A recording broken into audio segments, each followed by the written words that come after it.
Okay, good morning to everybody. Let's go ahead and get started. Let me know if you guys can hear my audio and see my screen in the chat box. Just give me a little Y or yes there. Just let me know that it is working. Hope everybody's having a fantastic morning. Hopefully your trading's been going well. Let's go ahead and jump into this. As always, I need to remind you guys about the risks involved in this market. You can lose all or more than your initial investment if you're not careful. So please be aware of how many pips you're risking on each trade, in addition to how big your lot size is and ultimately how that would affect your account if you were to lose money. So make sure that you're going through that process each and every time that you take a trade. All right, guys, so let's go ahead and jump into this. I mentioned earlier in the Telegram chat, took a long position right here on the euro pound. In fact, I'm just going to add another position or so, just tiny positions here. Looking for a long right here on the euro pound.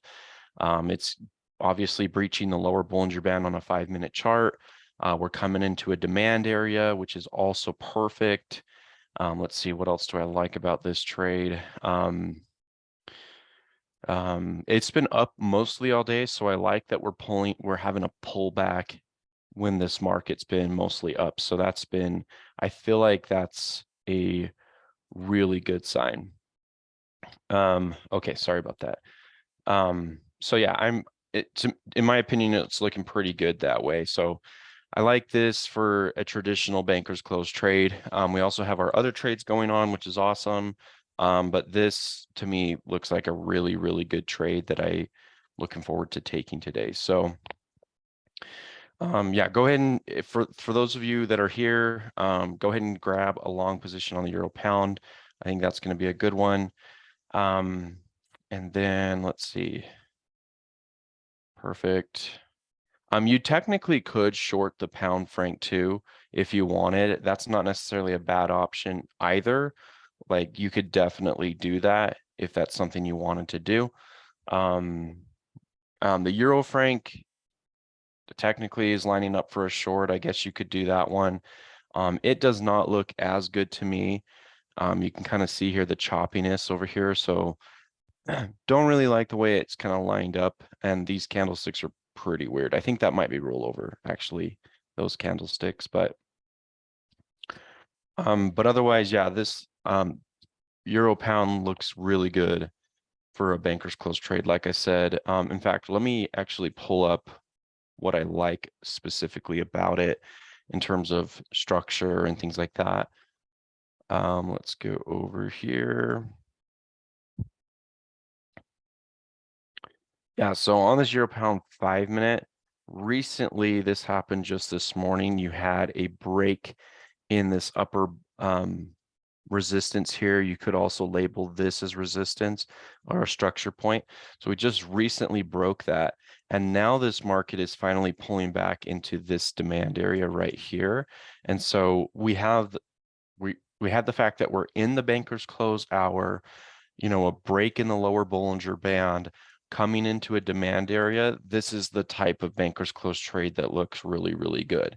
So that's why, again, I've taken the long position here. And yeah, we can ride this to, the mid to upper Bollinger Band, at least the mid, right? And go from there. So as a traditional banker's close trade, that looks really, really good. We have some other trades going on right now, as you guys know. We can talk about those trades too. But yeah, as far as, I guess if you're looking at the euro pound, there's other things going on the higher time frames that we could look at, but really, I think because this trade is such a short-term trade, this is really what we're focusing on right here. Is just like, oh, okay, what recently broke? Which direction of structure have we broken most recently? Oh, it's this. Okay, great. That means we're looking for longs. Great. Are we pulling into demand? Yes, we are. Perfect. Execute, right? Like that's exactly what you want to do. And then, like I said, you could, if you wanted to, you could do the pound franc short. This also had a pretty gnarly break of structure right here. That might be worth noting. There's a truckload of supply right here. So that's kind of what's keeping this thing down right now. So that this you could do this one if you wanted to. They're about the same trade. And this thing has been just incredibly bearish over the last little bit. So But yeah, so okay, I keep doing this. Okay, pick a time. Yeah, I'm just gonna pick a time. Oh, jeez. Okay, let me pull this over here. I need to be more like that guy that's the moment they want to do an update, I just need to do that. But I've been that guy who's like, okay, I'm gonna schedule or I'm gonna wait to do this. Um, yeah, how about 3:15 a.m. That's fine. Yeah, great.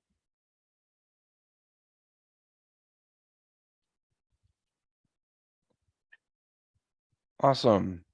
Okay, yeah, so this is already on its way. It's looking good, right? Euro pound's already up and up and up. Um, so in fact, I probably should scoot some of these take profits in where they ought to go. Yeah, definitely around the mid Bollinger Band is where we're going to want to have a lot of these take profits. And then above that too is fine, right?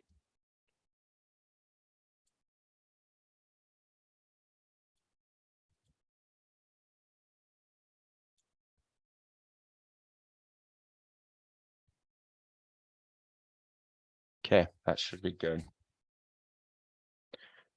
And then, yeah, some of the other trades that I've been taking, as you guys know, I've been looking for, I've been talking about this for several days now.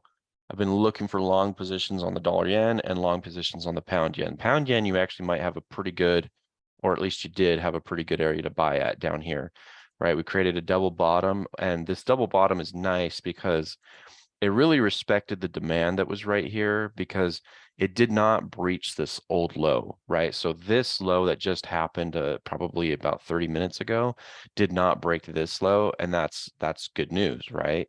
Um, and so we're just in an accumulation phase. Okay, so this is accumulation, right?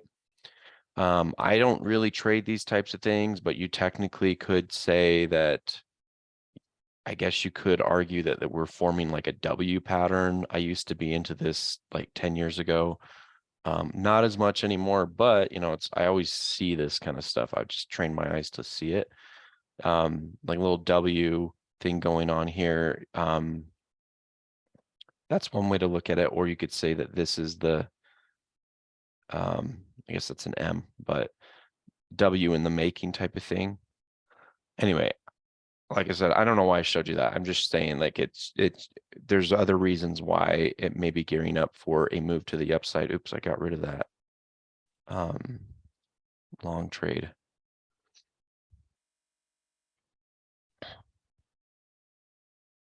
So yeah, I'm kind of not betting, but I guess in a way, yeah, I'm kind of pushing this to go to the upside in a big way.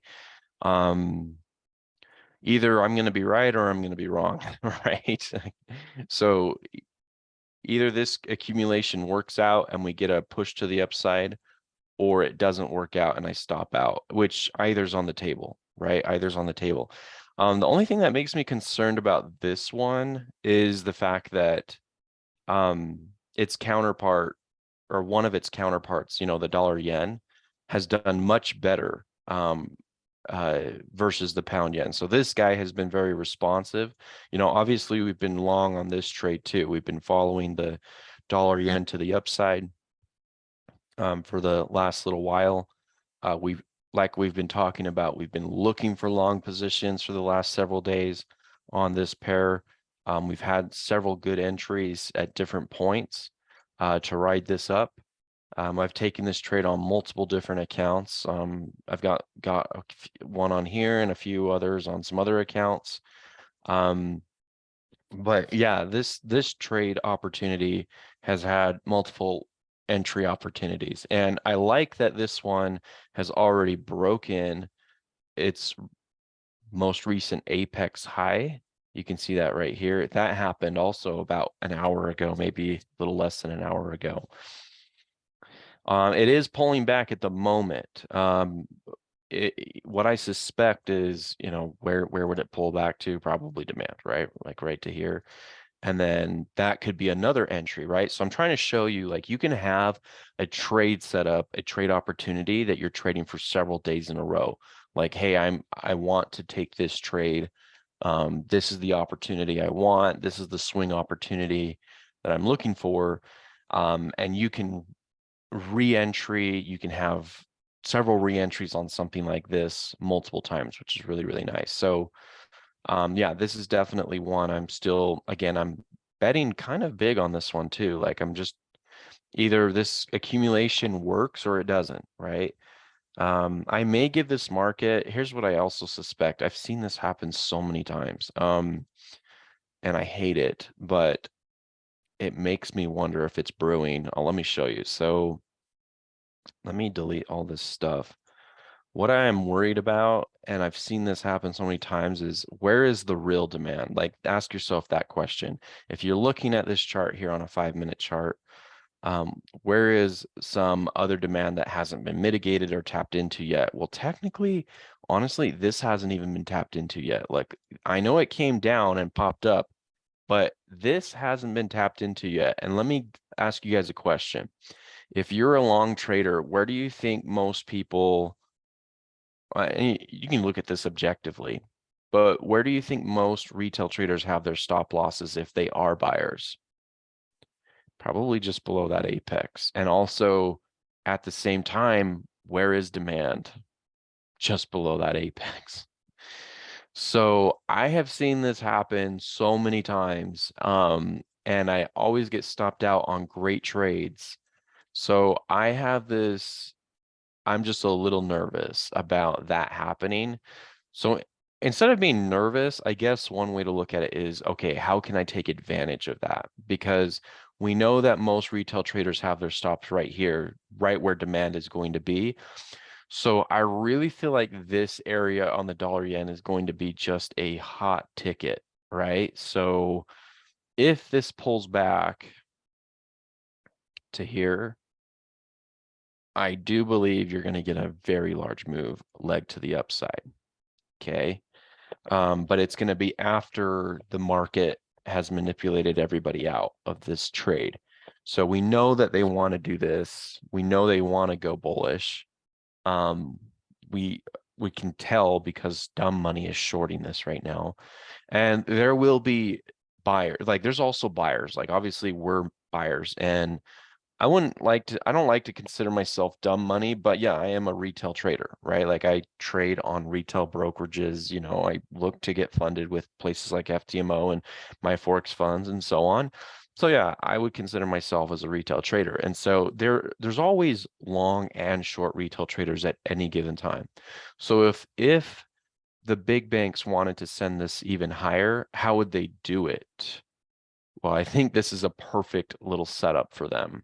They see the demand. Where's the real demand? Because look at where the market's paused so far. Yeah, obviously they want to go higher. So every time the market comes down, it pops up, right? So yeah, we know that that's the direction that this wants to go. We know that most retail traders are shorting this.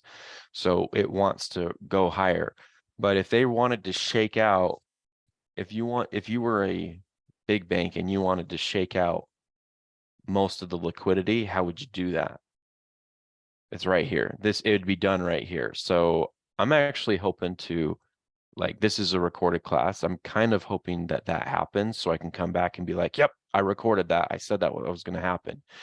Um, but yeah, so you always want to go back and see which demands and which supplies haven't been mitigated yet. And when I say mitigated, there's an imbalance here because there's long and short positions that were built up in this area that haven't been reconciled. And so the people who went long back in this demand, they're doing pretty well, right? Obviously, they're up, let's say, 80 pips right now. They're sitting pretty good. But if you're short, you're not looking really good. So if you are a bank and you're looking to create liquidity to exit your short and subsequently go long, how can you do that? Well, you know that the retail bias would be willing to switch their trade they'd be willing to exit their long position around this area because that's where they're going to have their stop loss. And because they're going to have their stop loss there, if you're a buyer, like if I'm a retail trader and I have a buy right now, my stop loss is there. If your stop loss is another word for buy or sell. On a buy position, stop loss just means sell. That's all it means. Okay. If you're a short position, your stop loss just means buy. Okay. So if this thing pulls back into this demand area where most of the stop losses are, that means that retail traders are willing to sell there. And if they're selling, then somebody has to pick up the buys, and the banks are going to willingly pick up those buys in this area. So I personally don't think that the dollar yen has the ability to just make the jump like this. Obviously, I'm looking for a huge move to the upside. I don't think it's going to happen like right away. I think it's going to continue to accumulate. I think you're going to see some manipulation first, and then you'll see that big move. So yeah, like here's that resistance. We haven't even broken it yet. I do believe it wants to break above this and then go, you know, sky's the limit, and permission granted to go all the way up to here, which is super far away, right? That's 250 pips away. Okay. But I don't think the market has the power to do that yet. I don't think there's enough buy positions that have been built up. Obviously, I want to be a buyer. I'm already a buyer, but I want to strategically be a buyer, right? So I may have to endure a little bit of a drawdown if they do manipulate this and bring this to here. But by all means, I do not think a stop loss right in this area would be a good idea. So I'll have to go look at all my accounts and make sure that I don't have any stops in this area, because I might have, and I'm just starting to really recognize what's happening here. I mean, sure, like could this market just go straight up? Yeah, it could. And that'd be a happy day because we're already long, right? Great, happy. But if they want to do their 300 pip move, I do think they have to bring this down first, wipe out some liquidity, pick up liquidity, and then go from there, right? So yeah, actually the way I'm seeing this now, it looks like a really good situation for us, really bad situation for retail traders, because yeah, this area has not been mitigated yet. There hasn't been a, how do you want to call it? There hasn't been a inbound a breach. I'm trying to think of the word. There's an imbalance of positions here. You can read about or Google about imbalances if you want. There's a ton of topics about that. Basically, it's just where you have long and short positions that are trapped in here. Long's not so much trapped because they're sitting really well, but the shorts are trapped in this area. So the moment somebody can come in here and break even on those sells, yeah, of course they're going to break even on their sells as soon as that happens. And then what happens from there? Boom, it's just going to shoot up. So you have maybe some banks that are trapped in some sells right here. The moment they get to break even on those, they're going to take it. And then you also have dumb money that also has their stop loss right here. So the liquidity is just supercharged in this area, right? Totally supercharged. So one of the things I may do, just I may write a little thing on Telegram for everybody that's not here, is I'm going to talk about this and just kind of let everybody know, like, hey, if this dollar yen pulls back, you know, don't be dismayed, because it's just going to pull back into a significant demand zone. And it's especially significant because it hasn't been mitigated yet and it's just below a support level. I've seen this happen so many times now. Like, I can't tell you how many trades I've taken where I've gone long, I'm in the right direction of the market and I still lose money, right? I'm in the right direction and I still lose. And why does that happen? It's because I took a position where I went long and my stop loss was just below the apex, which just happened to be where a demand area was, and I just got wiped out. I was just traditional dumb money, right? Anyway, we should be able to work this out. Like obviously we're doing well right now. Like we're up on this trade. Oh, speaking of, looks like this euro pound's getting close to a target here. All of those are in the money, which is great. Probably let that just ride just a little bit longer though. Pound franc also looked pretty good. Actually, euro franc, they're all the bankers closed trades are doing well today. In fact, the pound franc would have been, you'd be closing out of a lot of trades right there because you're hitting that mid Bollinger Band. Anyway, what am I trying to say about that? Just, yeah, everything bankers close looks good. And then I was telling you about this, that I was just going to make an update. Oh, and then I was telling you that I've taken a lot of really great trades in the past that end up losing. And it's just because, you know, I wasn't anticipating where these levels were going to be, where the banks were going to go with things. Yeah, in fact, if this thing works out, like if this demand area works out, think about this. Let's say you buy right at the start of that demand, which is just below support. You snag a trade there. If you have a tight stop, which would be like that, you really could ride this thing like just far, far, far. Because there's nothing there's nothing that's gonna stop this market all the way until, oh my gosh, you have to keep going. Have to go to an hourly. Yeah, basically right there. So it's like an 8 to 9 to 1 trade. So you could get that. That's the type of trade where you pass an FTMO challenge on a single order, right? On a single trade,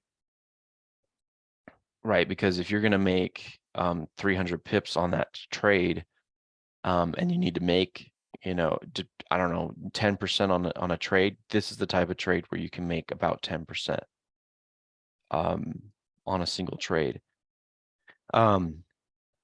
This one's pretty aggressive. I could show you, like with this opportunity, if you wanted to be a little safer, you could put your stop just below this and extend this demand maybe to there and call this whole thing a demand area.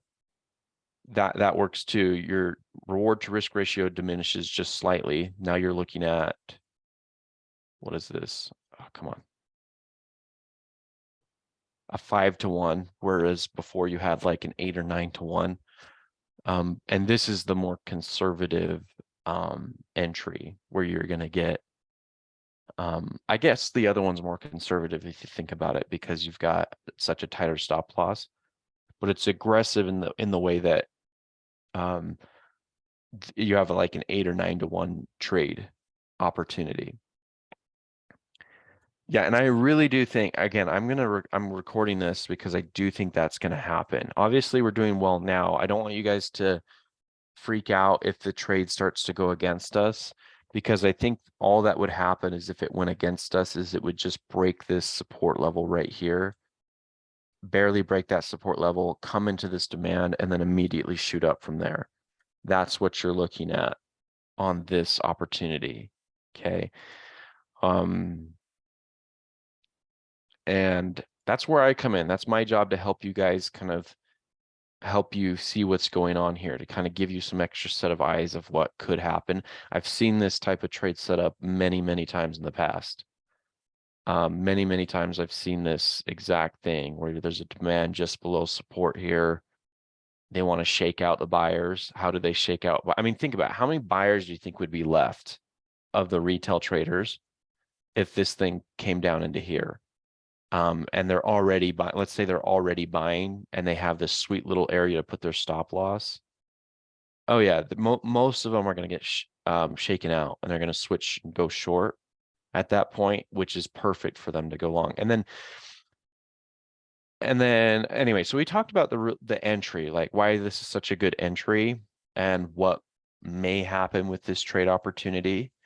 I think we should talk about why the long position makes sense though.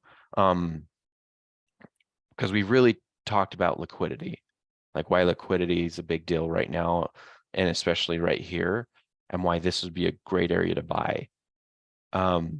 But why is this direction? Why is the market supposed to break these highs? Why is it supposed to do that? There's a lot of reasons behind that. And then again, if you kind of come and look at sentiment, you can see that most traders are already short, right? There are some long traders and they want to knock those guys out, or at least a good amount of them. How would they knock the rest of these long guys out? They'd do exactly what we just talked about there. And then imagine that if this market shaked out the buyers through this little phenomenon I just mentioned, and then the market went up from there, this sentiment is not going to just be 60% short. It's going to be 70, 80, 90% short at that point. So now you've really shaken out the buyers at that point. And then you just have all dumb money shorting.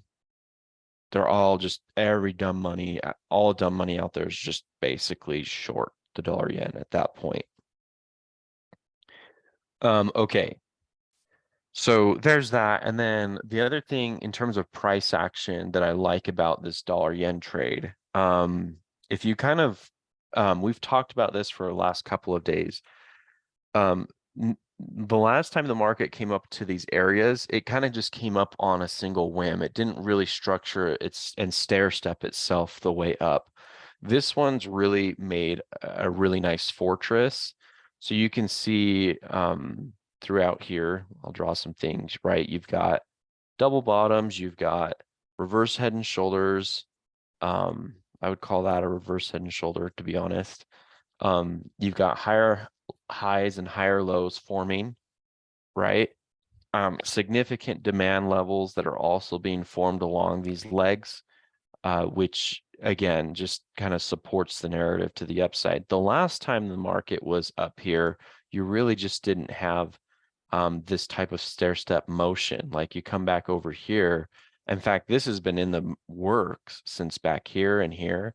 Like it's been just really trying to build itself up, build itself back up again. But yeah, you come over here. There's been a few stair steps along the way, but it's mostly just like up, and then down. Up, a few stair steps, and then mostly down, right? But this time it's been really methodical, dating back all the way over to here, where kind of this bullish price action started. You've got higher highs, higher lows, breaks of structure along the way. And so that's why, again, I think if this market pulled back into a significant demand here, you'll probably get what you need for this market to finally break to the upside. It'll probably be enough on this next go around. So that actually could mean that this is due for a short-term pullback. And for those that aren't here, they're missing out on this, right? Like I'm just letting you know that this may pull back probably. This will probably just pull back here. And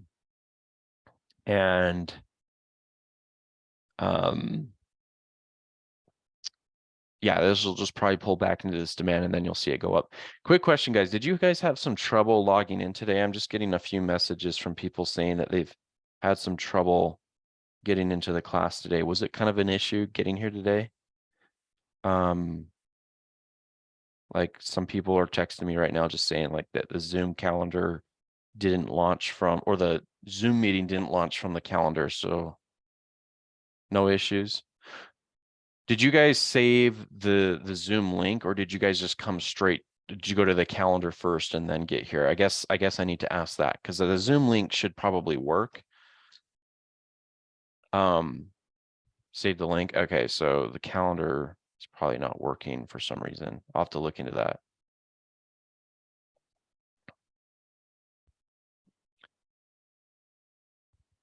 Yeah, I'll have to see what's going on. Anyway.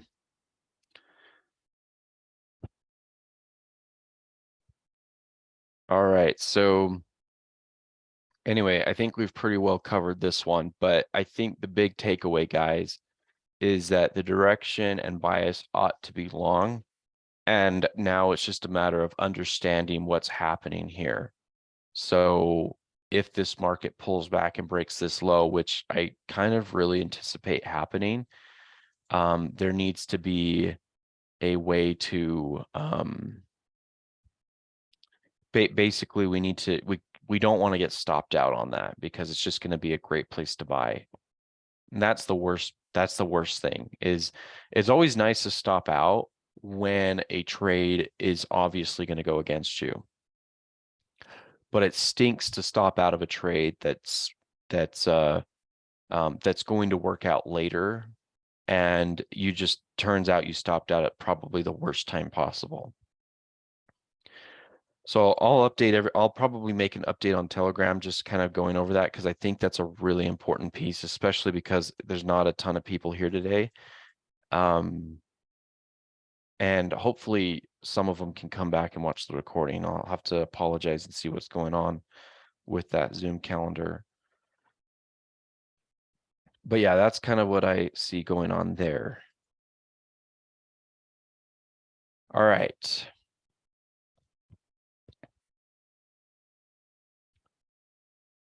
Okay, what else do we need to chat about? Pound yen is similar. We talked about this one. This one,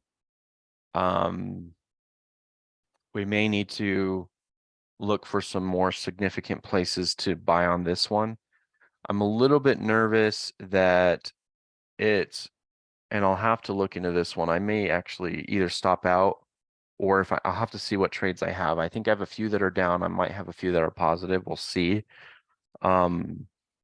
But this concerns me right here. So and I'm trying to be very objective. I hate saying this, but I'd rather say it now than later. But I'm a little concerned that this market, found a supply area right here. In fact, it looks more obvious on like a 5 or 15-minute chart. There's some supply right here, and every time this market comes up to it, it pulls back, and it's not breaking that. It's not breaking the high. We're not seeing a break of structure there. And if you guys remember yesterday, we talked about how the next obstacle is that it needs to break this high. It didn't, right? And so that's a little bit of a scary sign. Makes me think that the pound yen may go down. It doesn't mean it's going to go down forever. Same thing with the dollar yen. Dollar yen is looking more stout than this one. So if there's anyone to hold on to, it would be the dollar yen. And then looking for better opportunities to buy would be the dollar yen. I would probably recommend deploying your capital on that pair than this one at this point, just because the way I'm seeing this, the fact that it came up into this supply area and every single time got rejected, not a good sign. We mentioned yesterday that it needed to break this structure point. It didn't, not a good sign. Okay, so really it's looking like bottoms out, right? Bottoms out. Okay, so I think getting out of this one might be the most expedient thing to do. Okay. In fact, I might even just text everybody that. In fact, I'm gonna just text everybody, if you guys don't mind, I'm gonna text everybody the Zoom link for those that weren't able to get in here. And then I'm also just gonna make a mention that, we're closing out of our pound yen trade. How's this doing? Okay, good. Pound yen. Oh, that's not what I need. I need my Zoom link.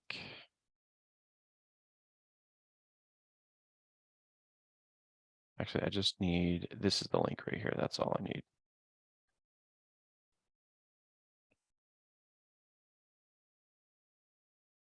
Okay, perfect. So I'm going to make that update. Like I said, I don't know what happened to the calendar there, but I'm just going to make an update real quick.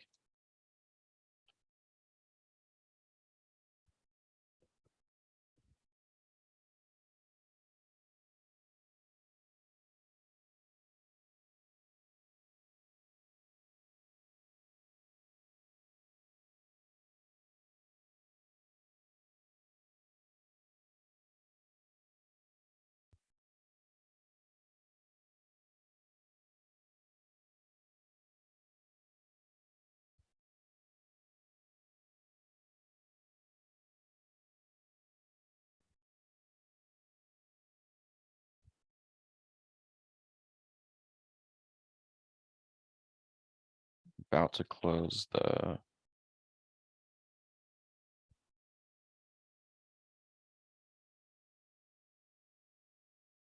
Okay. Yeah, hopefully people see that. Yeah, I'll have to see what's going on with it. I'm sure I'll fix it. Just not sure what happened to the calendar today.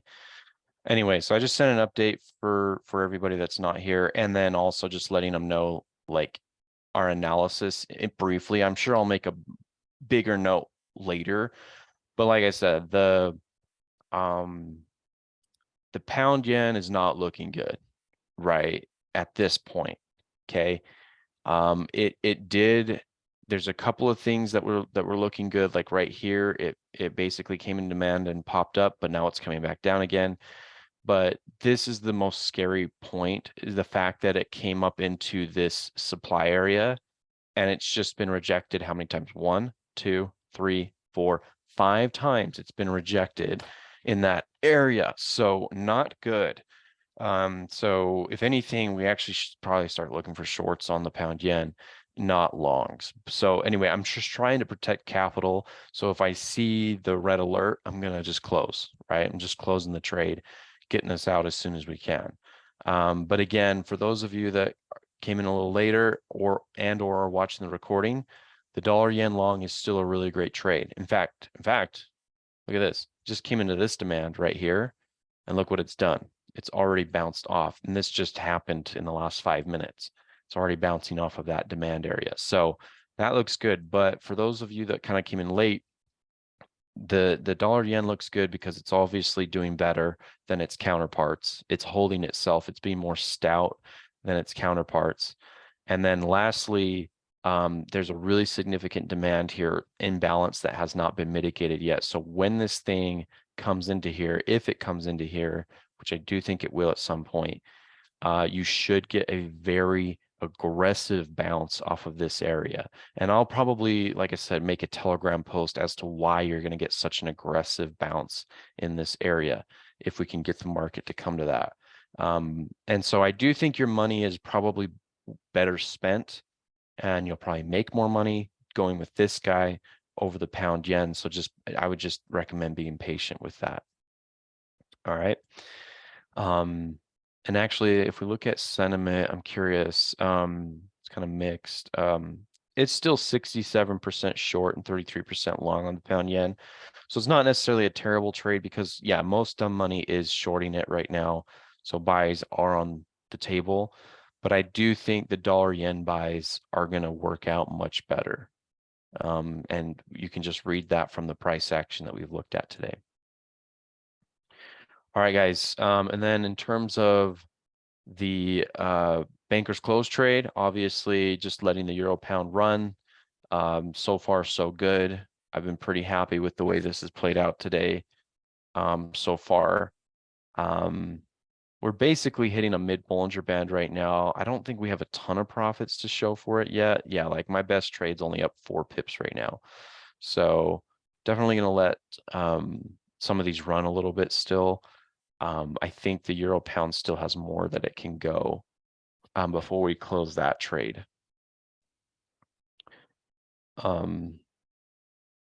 Yeah, let that run a little bit. And it may come down a little bit more again too, and that's fine. But yeah, ultimately, I think this euro pound looks pretty good and so far has been good. Pound franc was nice. That was the alternative. We kind of wish I had taken that one because look, from where it started, that one right at the beginning of the banker's close hour hit this upper Bollinger Band, and then for the next 20 30 minutes it pulled back 15 pips. That one was perfect. Also the euro franc actually did well too, even though it was kind of weird. It started up here, has pulled back 11 pips, and now is going back up again. So there's almost an opportunity to go both ways on the euro franc. And yeah, the euro pound's been good too. It's just been slow.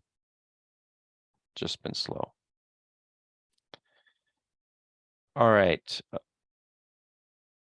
I think I've pretty well covered. So I've got and for those of you that missed it, I would recommend watching from like 10 minutes on to the time you came onto the webinar, because we really talked about the difference between the pound yen and the dollar yen as far as swing trades go. And we came up, we're not going to go with the pound yen at this point, but the dollar yen, we've got a really, really solid plan, like master plan on that one. That's really awesome. It should make us a pretty, like it could be the type of trade that passes like an FTMO challenge on a single trade if we play it right. I'm not saying it will, I'm just saying it has the potential to. So definitely take a look at that when you get some time. Just watch part of the webinar if you get some time to come back. But yeah, that's going to be our focus, is the dollar yen long.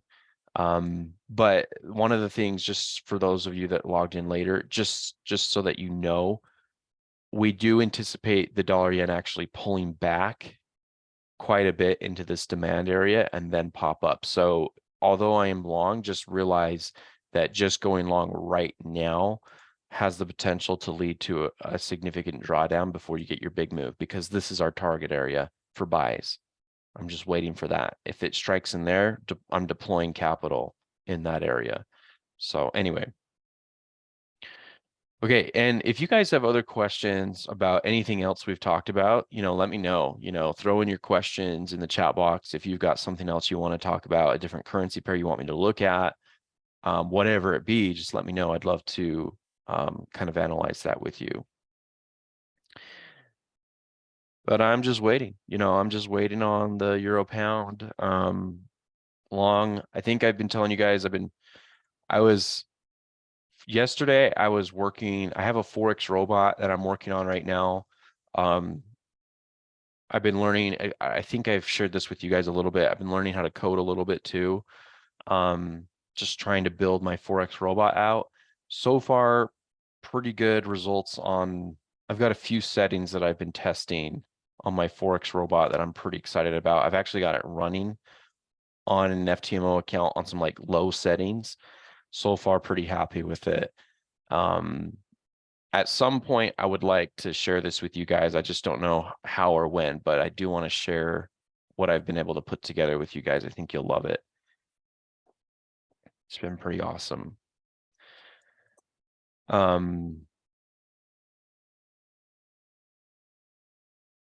Yeah, and I have another person I'm working with right now.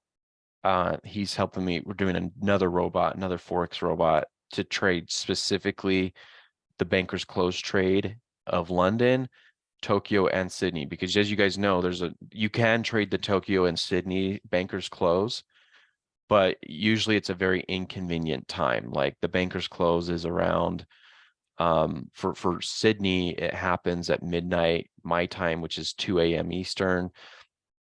The Tokyo closes at 4 a.m. Eastern, right? It's pretty inconvenient time. But if you could have a robot go out there and take those trades for you and manage those positions in a way that makes you profitable, that would be really awesome, wouldn't it? So anyway, that's the thing that I am really pushing right now. I think yesterday I was testing this robot for like 10 hours. Like I basically got off the webinar with you guys and I was just testing robots. So I've been pretty busy with that. And I'm just trying to figure out how I just know there's like legalities behind robots and stuff like that. That's a little bit different than just sharing information about trades. So I'm trying to figure out like, how do I share this with you guys in a way that's presentable and stuff like that. But pretty excited. As you guys know, if you don't know, just so you know, if you start to look into Forex robots, most robots out there are just like junk. They're total junk. They don't work. I actually had a guy in Morocco make a Forex robot for me back in 2018. And I called it the pip switch robot. Maybe some of you have heard about it before, especially if you were trading with me, back in 2018. It was kind of a fun robot. Basically, what it would do is, here, actually, I'll show you. it was kind of a fun robot, but it didn't, I could never really get it to be consistently profitable long term, but it was a unique idea. And I've used ideas from it into my new robot, which has been good, but it's not like it works long term. Let's just put it that way. I've tried it so many different ways, but basically what it would do is it would take a position. Let's just say you go long right here, and it would plug in like a, you know, a a, a 5 pip stop loss and a 100 pip take profit, like something like that, crazy. And if it lost, it would immediately close that position out and it would switch the other direction and go short with a 100 pip take profit that way. And then it would just go, go, go, go, go. And if that trade lost, so let's say it switched the other way, that's what's called pip switch. It would then go long, place 100 pip take profit that way. And then if that one lost, it would go the other way until finally you get 100 pip move.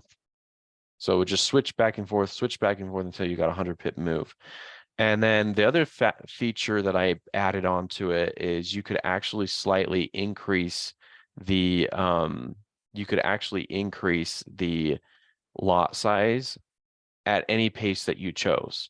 So that's a form of martingale, right? Which I don't necessarily recommend, unless you can control it, right? And there's some uses for it, but you have to really control it. If you lose the handle on martingale, you're going to lose money, right? And I'll explain what martingale is for those that don't know. But if you lose, like I said, if you lose the handle on martingale, you will blow your account. And I'll show you, because you can back test Forex robots, and I can show you like a couple of martingale robots, and I can back test them with you if you're interested. We could even do a separate webinar that's just about Forex robots if you guys are interested. That actually could be cool, because I know a lot of you have been interested in them. There's a lot of people making like AI robots. It's very new, but I'd like to be at the cutting edge of this kind of stuff. That's why I'm learning to code right now. That's why I'm trying to improve my skills, because I feel like if you can have something trading for you that follows rules specifically and doesn't really have a lot of subjectivity to it, it's just objective. Here it is, here it is, here it is. Like, that's not a bad way to trade. The only thing that sucks about robots is that same thing too.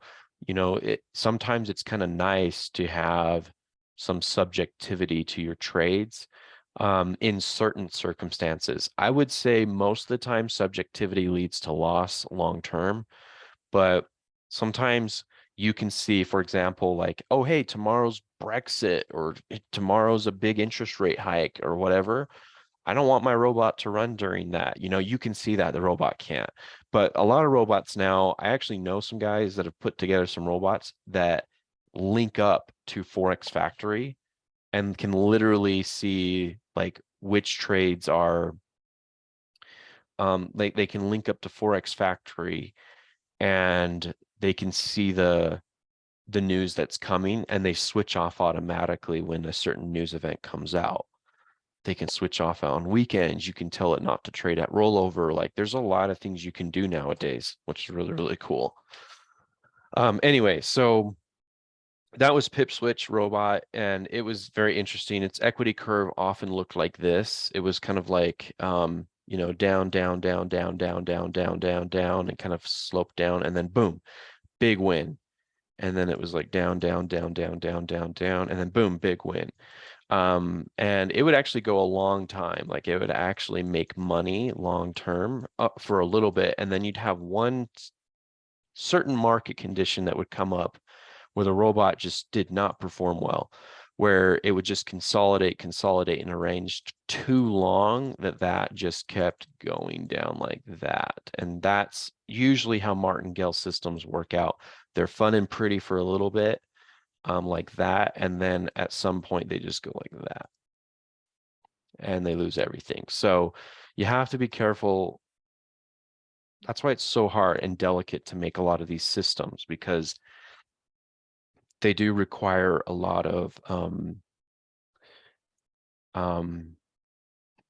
like understanding of the market, if that makes sense. You can't just throw in a martingale system and hope and pray it works, because most of the time it won't. The only martingale systems that I've been able to see work, and mine has a feature like this that you can turn on and off, but the only thing you can do with martingale systems that I've seen work is if the system is willing to go in the opposite direction or hedge. So if there's grid systems, those are the worst type of martingale systems. So basically, and for those of you that don't know what martingale is a betting strategy, like from Vegas. It actually, I think it got really popular on the roulette table. And actually can work. It can work. I've done it before. Like, I'm not saying I'm a gambler, but I've gone to Vegas. I've just for fun, like I'll just take $20 and try to flip it. Like, it's money I'm totally willing to lose. Like, I don't gamble.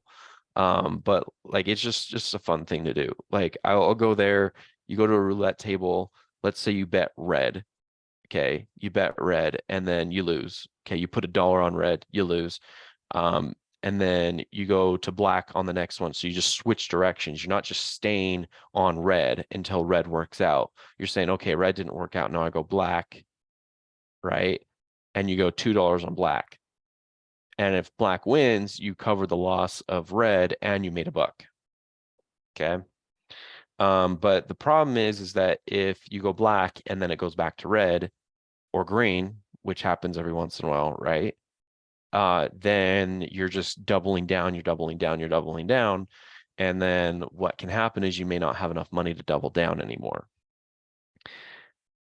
And so if you're just going to go straight martingale, which is like that, it's almost inevitably will eventually lead to ruin.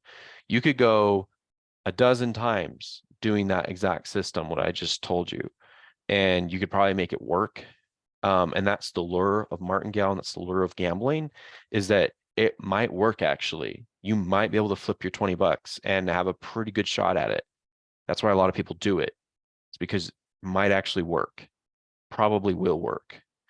But then, but if you keep doing that, you take your 40 and then you try to flip it to 80, you might actually be able to flip it to 80. You could be able to flip it to 160, but at some point you're not going to be able to flip anymore.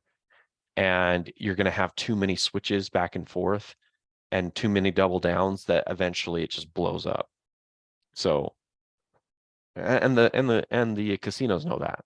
They know that, which is why also a lot of gambling machines are built to understand those methods. They know that you're going to gamble that way. They know you're going to do martingale systems. So the machines are like the worst place to gamble because they know the system actually knows that. And a lot of roulette tables now too are electronic, so that you just can't do it because they at some point the system, the roulette table knows how to filter out all the different types of systems. Like it'll spend some time filtering out these systems, and then it'll filter out other systems. Like eventually it will like filter out. Anyway. Okay, cool. So the only way you can make martingale work again is if one, you have an edge in the market. You already have a pretty good system that kind of knows where the market's going to go, generally speaking. And then you have to be willing to be wrong with a martingale system. So if you're going to use it, you have to be able to cut a loss early. You have to learn how to cut that loss. And then the other way it only works with Forex is if you switch the other direction. But the grid systems, what those do, and this is like, oh, this is what I'm going to tell you. The grid systems, so a grid system is like this, where you have, boop, boop, boop, boop, boop, boop, boop, grid, and you have a market that comes down and it buys right there, and it comes down more and it buys again with hopes that it'll go back up at some point. And then you buy again and you buy again and so on. These ones stink because it all is based on the fact that it hopes that the market will eventually go back up. it hinges on that fact. But if it doesn't go back up, then you're screwed. You're going to lose everything if it just keeps going down, right? And grid systems are terrible. So the only way I've seen martingale work in Forex consistently, like back test it for years and years and years, it has to be a very controlled method where you have stop outs. Like you have to have a circuit breaker. You have to have a circuit breaker that knocks it out. And then it has to be the type of thing where, like, if a trade doesn't work, it actually takes a stop loss. And then you can either slightly increase the next position in a controlled way, and then you can stop out if that trade loses. And if it wins, it covers the loss of the previous trade, or at least most of the loss of the previous trade, and makes profit, right? So that's the only way I've been able to see those work. And ideally, you just don't even use it. Hopefully you have a good enough system that you don't even need to cheat out and use martingale, right? Like if the system just works, if you have an edge, you maybe don't even need martingale, right? So I think martingale's honestly just kind of, like I said, it's kind of like a way for people to like cheat their trading. Like if you're not a good trader, it's a way to kind of be like, I'm going to win no matter what, so I'm going to trade this way, right? All right, guys. So in terms of banker's close trade, this one's been kind of slow. Here's what I'm going to do. I'm going to release my least profitable trades, which are in the money now, but I'm going to release those ones, take just the small profits I have on those euro pounds that are up like a pip and a half each, and I'm going to leave the other ones to ride and be a little bit more profitable so I can make a little more money on those ones today. Okay. So I've got, 2 or 3 trades here that, or actually, and a few down here that I'm going to leave. And then I'm going to cancel these old ones. Okay. And these are my trades. And I'm going to go ahead and scatter these, take profits again, just up in here. Maybe I'll leave one up here just to see if it can get up to there. But that's what I'm going to do. As far as the stop loss goes, I think I can afford to bring this stop loss up to this, just below this apex here in this demand area. So I'm going to go ahead and bring these stop losses up just a little bit so I can let this thing go for the day. All right. And we've got our other trades going, which we've talked about. Really don't need to talk much more about those unless you want to come back and watch the recording. And yeah, tonight I'll look for some more swing trades. Like if I find some more swing trade opportunities, I will definitely let you guys know on Telegram. I'm probably going to make a little more formal update on some of the things we talked about today, just for those that weren't able to come to the class. So, all right, guys, really appreciate your attendance. Thank you for coming. Enjoy the rest of your day, and we'll see you tomorrow morning.